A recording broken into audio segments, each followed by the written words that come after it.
Alright guys, welcome back to another video. Today I'm going to be reviewing this Hitscan Hyperlight. This is a mouse that has been very popular in the community since it came out. People really like the Viper Mini type shape, and I'm just going to be talking about reviewing it and letting you know my opinions on it, and let's get into it. So first off, this is the box. You'll have all your standard manuals and warranty stuff in here, and it's just a nice simple box. Let me show you what else comes in the box. You get a simple braided Type-C cable. You get your 1K dongle, which I think should have been USB since this is only 1K and it's easier for travel, but it's not a big deal, whatever. So skates do not come applied on the mouse. So you have your full skates right here, and you do have, they're falling off because I already used them. These corner skates, I use them. I'll get into the skates later, but here they are.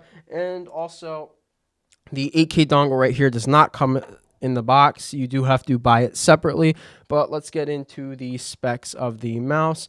So in terms of weight, this is 39 plus 1 grams. It feels pretty good. It feels pretty weight balanced. It probably is a little heavy in the front. This does come with a Pixart 3395, but I will say it is not really noticeable between something like a 3950 mouse. I really can't tell the performance difference.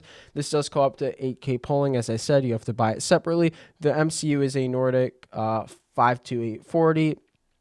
These switches are Omron optical with TTC mechanical side buttons. The battery capacity is 250 milliamps, which is similar to the Pulsar Crazy Lights battery, but it is much better here.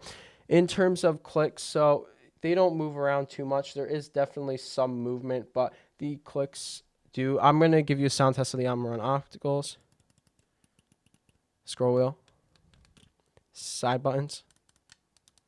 So overall, in terms of these clicks, I'm not really a fan of them. They just feel very like pingy, and they just don't feel very nice compared to Blue Shell Pink Tops or even the opticals in the Pulsar Crazy Light.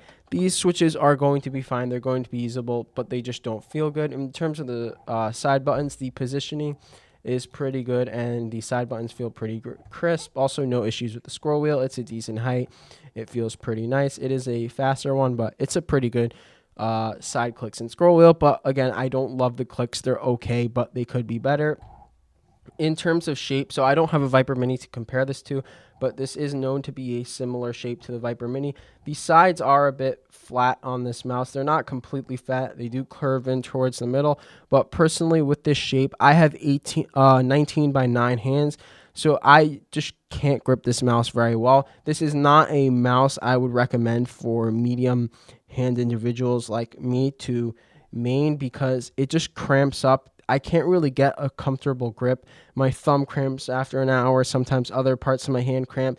It's just, if you want a small shape with similar size hands to mine, 19 by 9, the Pulsar Crazy Light is so much better. My thumb just rests on these sides like here, and I could just hold it very well, and also fingertip is very easy on this mouse. So if you have small hands, this shape is probably going to be very good for you. But if you're using relaxed claw with medium sized hands to large hands, I just can't see how this is comfortable. I also personally don't really like this as a fingertip. If you have bigger hands than me, you can probably fingertip this fine.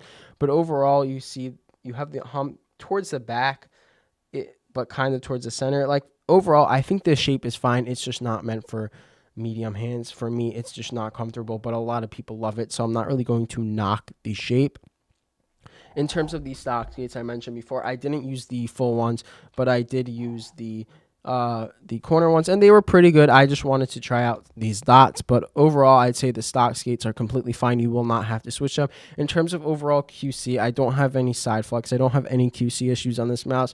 This is great QC. In terms of the software was fine as well. Nothing special, nothing bad. Good software. Performance in-game was as well great. I just can't differentiate it from a 3950 performance.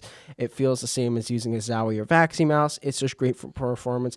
In terms of battery life, I've only used this mouse about a week and a half, so I can't really tell you long-term battery life, but it is so much better than the Pulsar Crazy Light and a lot of other small mice.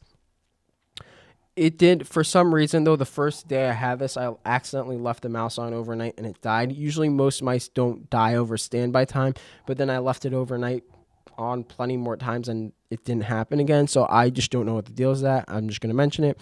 So I compared it a lot to the Crazy Light because I feel like these two are in very similar categories. Yes, there are different shapes, but this is a 35-gram mouse, 39-gram mouse. These are super light. These have both great performance.